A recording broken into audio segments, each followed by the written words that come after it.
बृहस्पतिवार व्रत कथा।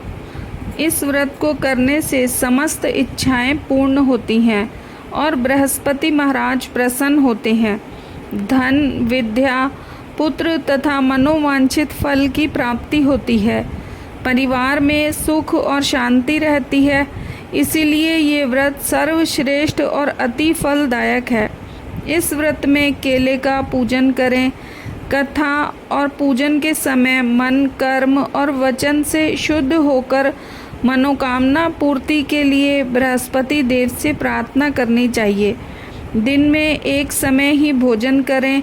भोजन चने की दाल का करें। नमक ना खाएं। पीले वस्त्र पहनें। पीले फलों का प्रयोग करें। पीले चंदन से पूजन करें। पूजन के बाद भगवान बृहस्पति की कथा सुननी चाहिए।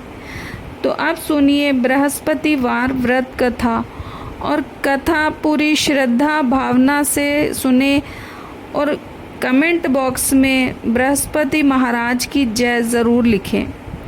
प्राचीन समय की बात है, एक बड़ा प्रतापी तथा दानी राजा रहता था। वह प्रत्येक गुरुवार को व्रत रखता एवं पूजा करता। उसकी रानी को ये अच्छा न लगता। ना वो व्रत करती और ना ही किसी को एक पैसा दान में देती, और राजा को भी ऐसा करने से मना किया करती। एक समय की बात है कि राजा शिकार खेलने वन को चले गए। घर पर रानी और दासी थी। उस समय गुरु बृहस्पति साधु का रूप धारण कर राजा के दरवाजे पर भिक्षा मांगने आए। साधु ने रानी से भिक्षा मांगी तो वे कहने लगी कि हे साधु महाराज, मैं इस दान और पुण्य से तंग आ गई हूँ। आप कोई ऐसा उपाय बताएं जिससे ये सारा धन नष्ट हो जाए और मैं आराम से रह सकूं। साधु रूपी बृहस्पति देव ने कहा, हे देवी, तुम बड़ी विचित्र हो। संतान और धन से भी कोई दुखी होता है। अगर तुम्हारे पास धन अधिक है तो इसे शुभ कार्यों में लगाओ, जिससे तुम्हारे दोनों लोग सुधरें। परंतु साधु की इन बातों से रानी खुश नहीं हुई। उसने कहा, मुझे ऐसे धन की आवश्यकता नहीं जिसे मैं दान दूं तथा जिसको संभालने में ही मेरा सारा समय नष्ट हो जाए। साधु ने कहा, यदि तुम्हारी ऐसी इच्छा है तो मैं तुम्हें जैसा बताता हूँ तुम वैसा ही करना। बृहस्पतिवार के दिन तुम घर को गोबर से लीपना। अपने केशों को मिट्टी से धोना। केशों को धोते समय स्नान करना। राजा से हजामत बनाने को कहना। भोजन में मांस मदिरा खाना। कपड़ा धुलना। इस प्रकार 7 बृहस्पतिवार करने से तुम्हारा समस्त धन नष्ट हो जाएगा। इतना कहकर साधु बने बृहस्पति देव अंतर ध्यान हो गए। साधु के कहे अनुसार करते हुए रानी को केवल 3 बृहस्पतिवार ही बीते थे कि उसकी समस्त धन संपत्ति नष्ट हो गई।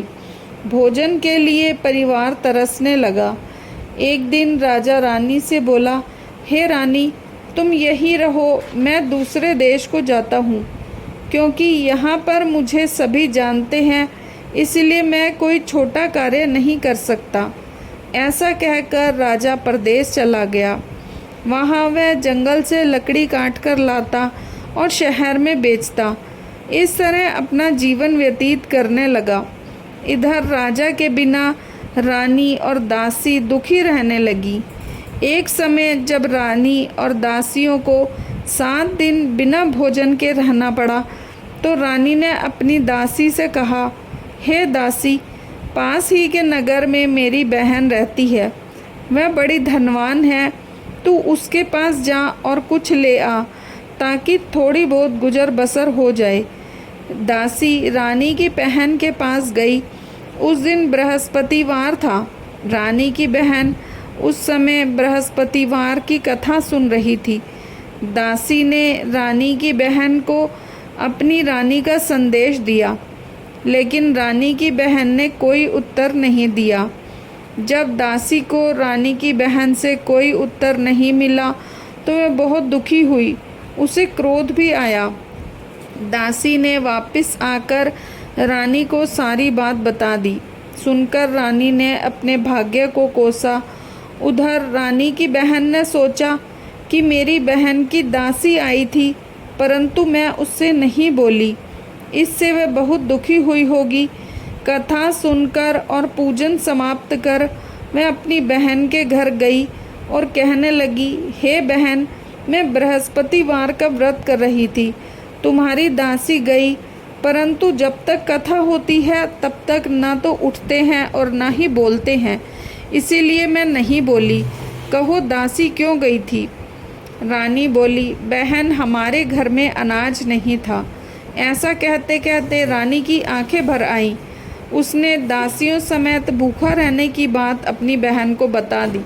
रानी की बहन बोली, बहन देखो, बृहस्पति देव भगवान सबकी मनोकामना पूर्ण करते हैं।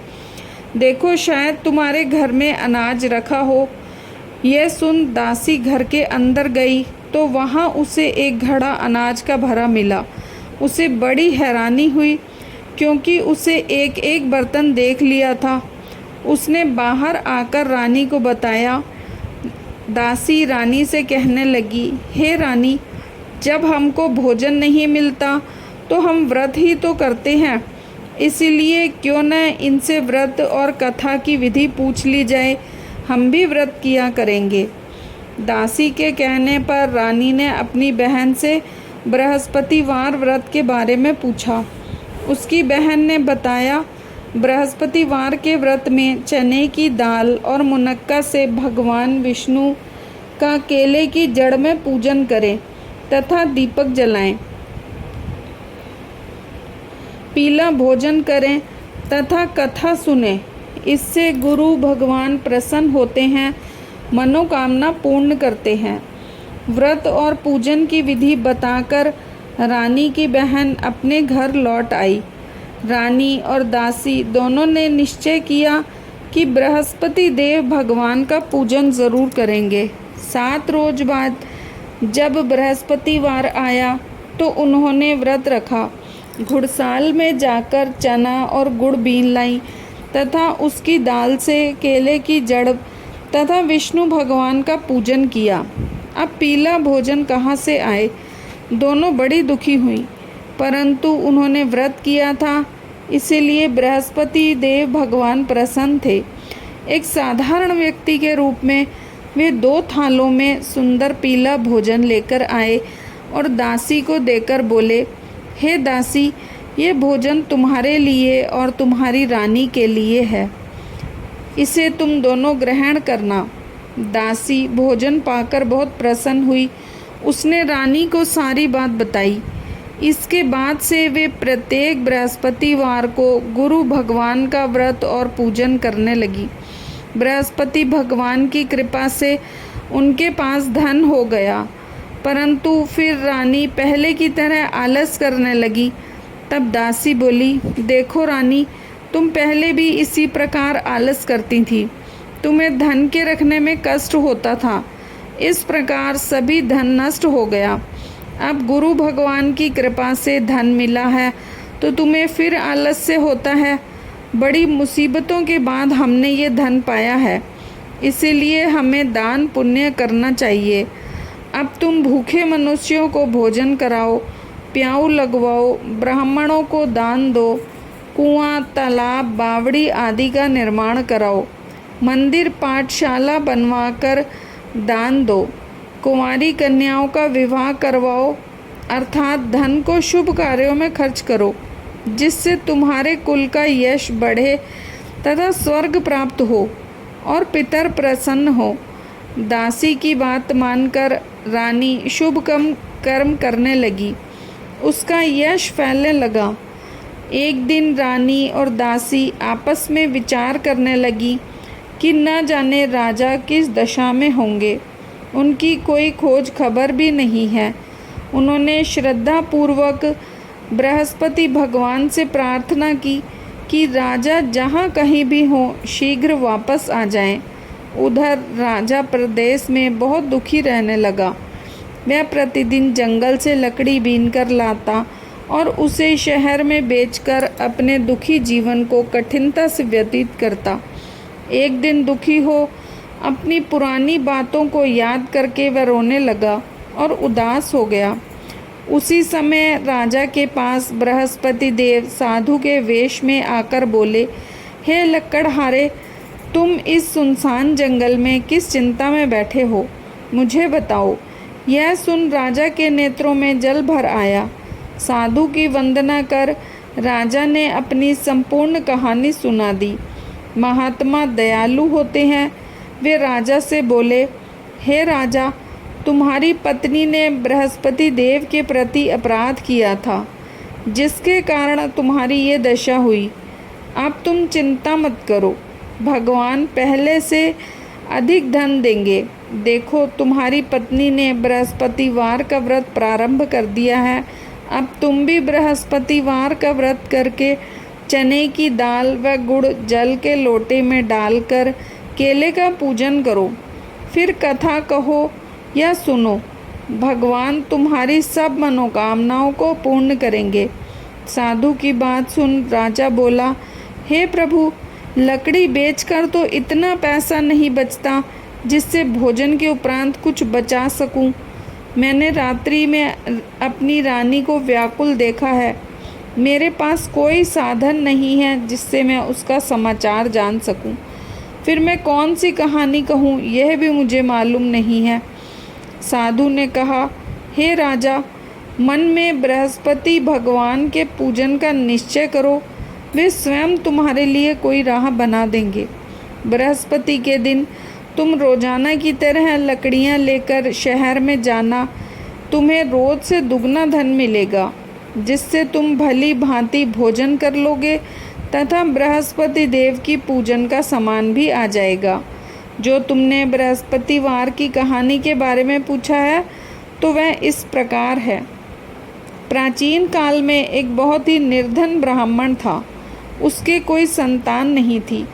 वह नित्य पूजा पाठ करता। उसकी स्त्री न स्नान करती, न किसी देवता का पूजन करती। इस कारण ब्राह्मण देवता बहुत दुखी रहते थे। भगवान की कृपा से ब्राह्मण की यहाँ एक कन्या उत्पन्न हुई। कन्या बड़ी होने लगी। प्रातः स्नान करके भगवान विष्णु का जाप करती। बृहस्पतिवार का व्रत भी करने लगी। पूजा पाठ समाप्त कर पाठशाला जाती तो अपनी मुट्ठी में जौ भरकर ले जाती और पाठशाला के मार्ग में डालती जाती।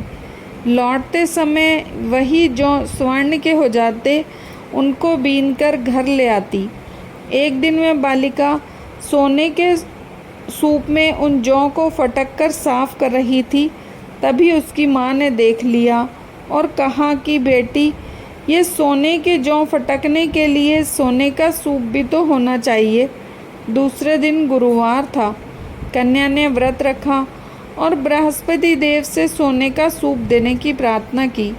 बृहस्पति देव ने उसकी प्रार्थना स्वीकार कर ली। रोजाना की तरह वह कन्या जौ फैलाती हुई पाठशाला चली गई। पाठशाला से लौटकर जब वह जौ बीन रही थी तो बृहस्पति देव की कृपा से उसे सोने का सूप मिला। उसे वो घर ले आई और उससे जौ साफ करने लगी, परंतु उसकी माँ का ढंग वही रहा।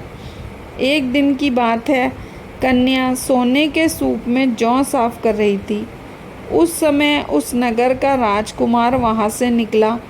कन्या के रूप और कार्य को देखकर उस पर मोहित हो गया। राजमहल आकर भोजन तथा जल त्याग कर उदास होकर लेट गया। राजा को जब राजकुमार द्वारा अन्न जल त्यागने का समाचार ज्ञात हुआ तो अपने मंत्रियों के साथ वह अपने पुत्र के पास गया और कारण पूछा। राजकुमार ने राजा को उस लड़की के घर का पता भी बता दिया। मंत्री उस लड़की के घर गया। मंत्री ने ब्राह्मण के समक्ष राजा की ओर से निवेदन किया। कुछ ही दिन बाद ब्राह्मण की कन्या का विवाह राजकुमार के साथ संपन्न हो गया। कन्या के घर से जाते ही ब्राह्मण के घर में पहले की भांति गरीबी का निवास हो गया। एक दिन दुखी होकर ब्राह्मण अपनी पुत्री से मिलने गए। बेटी ने पिता की अवस्था को देखा और अपनी माँ का हाल पूछा। ब्राह्मण ने सभी हाल कह सुनाया। कन्या ने बहुत सा धन देकर अपने पिता को विदा कर दिया, लेकिन कुछ दिन बाद फिर वही हाल हो गया। ब्राह्मण फिर अपनी कन्या के यहाँ गया और सभी हाल कह के पुत्री बोली, हे पिताजी, आप माता जी को यहाँ लिवा लाओ। मैं उन्हें वह विधि बता दूंगी जिससे गरीबी दूर हो जाए। ब्राह्मण देवता अपनी स्त्री के साथ अपनी पुत्री के पास राजमहल पहुँचे तो पुत्री अपनी माँ को समझाने लगी कि हे माँ, तुम प्रातःकाल स्नान आदि करके विष्णु भगवान का पूजन करो तो सब दरिद्रता दूर हो जाएगी। परंतु उसकी माँ ने उसकी एक भी बात नहीं मानी। वह प्रातःकाल उठकर अपनी पुत्री की बची जूठन को खा लेती थी। एक दिन पुत्री को बहुत गुस्सा आया। उसने अपनी माँ को एक कोठरी में बंद कर दिया। उसे प्रातः स्नान आदि करा के पूजा पाठ करवाया तो माँ की बुद्धि ठीक हो गई। इसके बाद वह नियम से पूजा पाठ करने लगी और प्रत्येक बृहस्पतिवार को व्रत करने लगी। इस व्रत के प्रभाव से मृत्यु के बाद वह स्वर्ग को गई। ब्राह्मण भी सुखपूर्वक इस लोक का सुख भोगकर स्वर्ग को प्राप्त हुआ। इस तरह कहानी कहकर साधु बने देवता वहाँ से लोप हो गए। धीरे धीरे समय व्यतीत होने पर फिर बृहस्पतिवार का दिन आया। राजा जंगल से लकड़ी काटकर शहर में बेचने गया। उसे उस दिन और दिनों से अधिक धन मिला। राजा ने चना गुड़ आदि लाकर बृहस्पतिवार का व्रत किया। उस दिन से उसके सभी क्लेश दूर हुए। परंतु जब अगले गुरुवार का दिन आया तो वह बृहस्पतिवार का व्रत करना भूल गया। इस कारण बृहस्पति भगवान नाराज हो गए। उस दिन नगर के राजा ने विशाल यज्ञ का आयोजन किया था तथा अपने समस्त राज्य में घोषणा करवा दी थी कि आज सभी मेरे यहाँ भोजन करने आए, किसी के घर में चूल्हा न जले। इस आज्ञा को जो नहीं मानेगा उसको फांसी दे दी जाएगी।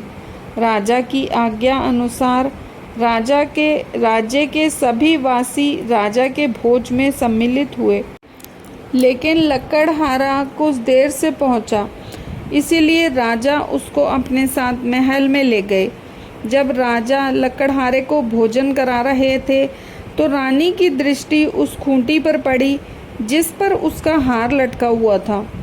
उसे खूंटी पर हार लटका दिखाई नहीं दिया। रानी को निश्चय हो गया कि मेरा हार इसी लकड़हारे ने चुरा लिया है। उस समय सैनिक बुलवाकर उसको जेल में डलवा दिया। लकड़हारा जेल में विचार करने लगा कि न जाने कौन से पूर्व जन्म के कर्म से मुझे ये दुख प्राप्त हुआ है, और जंगल में मिले साधु को याद करने लगा। तत्काल बृहस्पति देव साधु के रूप में प्रकट हुए और कहने लगे, अरे मूर्ख, तूने बृहस्पति देव की कथा नहीं की, उस कारण तुझे ये दुख प्राप्त हुआ है। अब चिंता मत कर। बृहस्पतिवार के दिन जेल खाने के दरवाजे पर तुझे 4 पैसे पड़े मिलेंगे। उनसे तू बृहस्पतिवार की पूजा करना तो तेरे सभी कष्ट दूर हो जाएंगे। अगले दिन बृहस्पतिवार उसे जेल के द्वार पर 4 पैसे मिले। राजा ने पूजा का सामान मंगवाकर कथा कही और प्रसाद बांटा। उसी रात्रि में बृहस्पति देव ने उसे नगर के राजा को स्वप्न में कहा, हे राजा, तूने जिसे जेल में बंद किया है उसे कल छोड़ देना, वह निर्दोष है। राजा प्रातःकाल उठा और खूंटी पर हार टंगा देख लकड़हारे को बुलाकर क्षमा मांगी तथा राजा के योग्य सुंदर वस्त्र आभूषण भेंट कर उसे विदा किया। गुरुदेव की आज्ञा अनुसार राजा अपने नगर को चल दिया। राजा जब नगर के निकट पहुंचा तो उसे बड़ा ही आश्चर्य हुआ। नगर में पहले से अधिक बाग, तालाब, कुएं तथा बहुत सी धर्मशालाएं, मंदिर आदि बने हुए थे। राजा ने पूछा कि ये किसका बाग और धर्मशाला है? तब नगर के सब लोग कहने लगे कि ये सब रानी और दासी द्वारा बनवाए गए हैं। राजा को आश्चर्य हुआ और गुस्सा भी आया कि उसकी अनुपस्थिति में रानी के पास धन कहाँ से आया होगा। जब रानी ने यह खबर सुनी कि राजा आ रहे हैं तो उसने अपनी दासी से कहा, हे दासी, देख राजा हमको कितनी बुरी हालत में छोड़ गए थे, इसीलिए हमारी ऐसी हालत देखकर लौट न जाएं। तू दरवाजे पर खड़ी हो जा। रानी की आज्ञा अनुसार दासी दरवाजे पर खड़ी हो गई और जब राजा आए तो उन्हें अपने साथ महल में लिवा लाई। तब राजा ने क्रोध करके अपनी तलवार निकाली और पूछने लगा, बताओ तुम्हें यह धन कैसे प्राप्त हुआ। तब रानी ने सारी कथा कह सुनाई। राजा ने निश्चय किया कि मैं रोजाना दिन में 3 बार कहानी कहा करूँगा और रोज व्रत किया करूँगा। अब हर समय राजा के दुपट्टे में चने की दाल बंधी रहती तथा दिन में 3 बार कथा कहता। एक रोज राजा ने विचार किया कि चलो अपनी बहन के यहाँ हो आऊँ। इस तरह निश्चय कर राजा घोड़े पर सवार हो अपनी बहन के यहाँ चल दिया। मार्ग में उसने देखा कि कुछ आदमी मुर्दे को लिए जा रहे हैं। उन्हें रोककर राजा कहने लगा, अरे भाइयों, मेरी बृहस्पतिवार की कथा सुन लो। वे बोले, लो, हमारा तो आदमी मर गया और इसको अपनी कथा की पड़ी है। परंतु कुछ आदमी बोले, अच्छा कहो, हम तुम्हारी कथा भी सुनेंगे। राजा ने दाल निकाली और करनी कहनी शुरू कर दी। जब कथा आधी हुई तो मुर्दा हिलने लगा और जब कथा समाप्त हुई तो राम राम कह के वह खड़ा हो गया। राजा आगे बढ़ा। उसे चलते चलते शाम हो गई। आगे मार्ग में उसे एक किसान खेत में हल चलाता मिला। राजा ने उससे कथा सुनने का आग्रह किया, लेकिन वह नहीं माना। राजा आगे चल पड़ा। राजा के हटते ही बैल पछाड़ खाकर गिर गए तथा किसान के पेट में बहुत ज़ोर से दर्द होने लगा। उस समय उसकी माँ रोटी लेकर आई। उसने जब देखा तो अपने पुत्र से सब हाल पूछा। बेटे ने उसे बताया। बुढ़िया दौड़ी दौड़ी घुड़सवार के पास पहुंची और उससे बोली, मैं तेरी कथा सुनूंगी, तू अपनी कथा मेरे खेत पर ही चलकर कहना। राजा ने लौटकर बुढ़िया के खेत पर जाकर कथा कही, जिससे सुनते ही उसके बैल खड़े हो गए तथा किसान के पेट का दर्द भी बंद हो गया। राजा अपनी बहन के घर गया। बहन ने भाई की खूब मेहमानी की। एक रोज प्रातःकाल राजा जागा तो देखने लगा कि सब लोग भोजन कर रहे हैं। राजा ने अपनी बहन से जब पूछा, ऐसा कोई मनुष्य है जिसने भोजन नहीं किया हो, जो मेरी बृहस्पतिवार की कथा सुन ले। बहन बोली, हे भैया, ये देश ऐसा है, यहाँ लोग भोजन पहले करते हैं, बाद में कोई काम करते हैं। फिर वह कुम्हार के घर गई जिसका लड़का बीमार था। उसे मालूम हुआ कि उसके यहाँ 3 दिन से किसी ने भोजन नहीं किया है। रानी ने अपने भाई को कथा सुनने के लिए कुम्हार से कहा। वह तैयार हो गया। राजा ने जाकर बृहस्पतिवार की कथा कही, जिसको सुनकर उसका लड़का ठीक हो गया। अब तो राजा को प्रशंसा होने लगी। एक दिन राजा ने अपनी बहन से कहा, हे बहन, अब मैं अपने घर जाऊंगा, तुम भी तैयार हो जाओ। राजा की बहन ने अपनी सास से अपने भाई के साथ जाने की आज्ञा मांगी। सास बोली, हाँ चली जा, मगर अपने लड़कों को मत ले जाना, क्योंकि तेरे भाई के कोई संतान नहीं होती है। बहन ने अपने भाई से कहा, हे भैया, मैं तो चलूँगी, मगर कोई बालक नहीं जाएगा। अपनी बहन को भी छोड़ दुखी मन राजा अपने नगर लौट आया। राजा ने अपनी रानी से सारी कथा बताई और बिना भोजन किए लेट गया। रानी बोली, हे प्रभु, बृहस्पति देव ने हमें सब कुछ दिया है, वे हमें संतान अवश्य देंगे। उसी रात बृहस्पति देव ने राजा के स्वप्न में कहा, हे राजा, उठ, सभी सोच त्याग दे, तेरी रानी गर्भवती है। राजा को यह सुनकर बड़ी खुशी हुई। 9वें महीने रानी के गर्भ से एक सुंदर पुत्र पैदा हुआ। तब राजा बोला, हे रानी, स्त्री बिना भोजन के रह सकती है, परंतु बिना कहे नहीं रह सकती। जब मेरी बहन आए तो तुम उससे कुछ मत कहना। रानी ने हाँ कर दी। जब राजा की बहन ने यह शुभ समाचार सुना तो वह बड़ी खुश हुई और बधाई लेकर अपने भाई के यहाँ आई। रानी ने तब उसे आने का उलाहना दिया। जब भाई अपने साथ ला रहे थे तब टाल गई, उनके साथ ना आई और आज अपने आप ही भागी भागी बिना बुलाए आ गई। तो राजा की बहन बोली, भाई मैं इस प्रकार ना कहती तो तुम्हारे घर औलाद कैसे होती। बृहस्पति देव सभी मनोकामनाएं पूर्ण करते हैं। जो सद्भावना पूर्वक बृहस्पतिवार का व्रत करता है एवं कथा पढ़ता है या सुनता है और दूसरों को सुनाता है, बृहस्पति देव उसकी सभी मनोकामनाएं पूर्ण करते हैं, उनकी सदैव रक्षा करते हैं। जो संसार में सद्भावना से गुरुदेव का पूजन एवं सच्चे हृदय से व्रत करते हैं, उनकी सभी मनोकामनाएं वैसे ही पूर्ण होती हैं जैसी सच्ची भावना से रानी और राजा ने बृहस्पति देव की कथा का गुणगान किया तो उनकी सभी इच्छाएं बृहस्पति देव जी ने पूर्ण की। अनजाने में भी बृहस्पति देव की उपेक्षा न करें, ऐसा करने से सुख शांति नष्ट हो जाती है। इसीलिए सबको कथा सुनने के बाद प्रसाद लेकर जाना चाहिए। हृदय से उनका मनन करते हुए जयकारा बोलना चाहिए। ओम जय बृहस्पति देवा, स्वामी बृहस्पति देवा, छिन छिन भोग लगाऊं कदली फल मेवा। ओम जय बृहस्पति देवा, तुम पूर्ण परमात्मा, तुम अंतर्यामी, जगत पिता जगदीश्वर, तुम सबके स्वामी।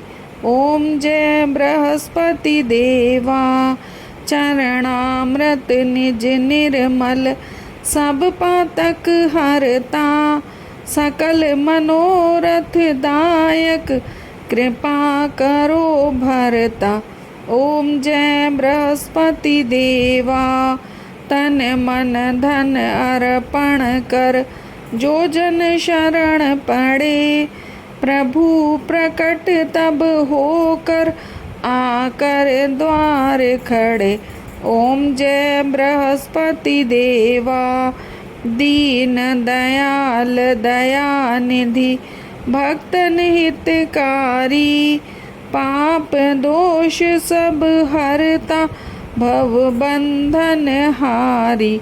ओम जय बृहस्पति देवा, सकल मनोरथ दायक, सब संशय हारो, विषय विकार मिटाओ, संतन सुखकारी। ओम जय बृहस्पति देवा, जो कोई आरती तेरी प्रेम सहित गावे, ज्येष्ठानंद आनंद कर, सो निश्चय पावे। ओम जय बृहस्पति देवा। सब बोलो विष्णु भगवान की जय, बोलो बृहस्पति देव भगवान की जय।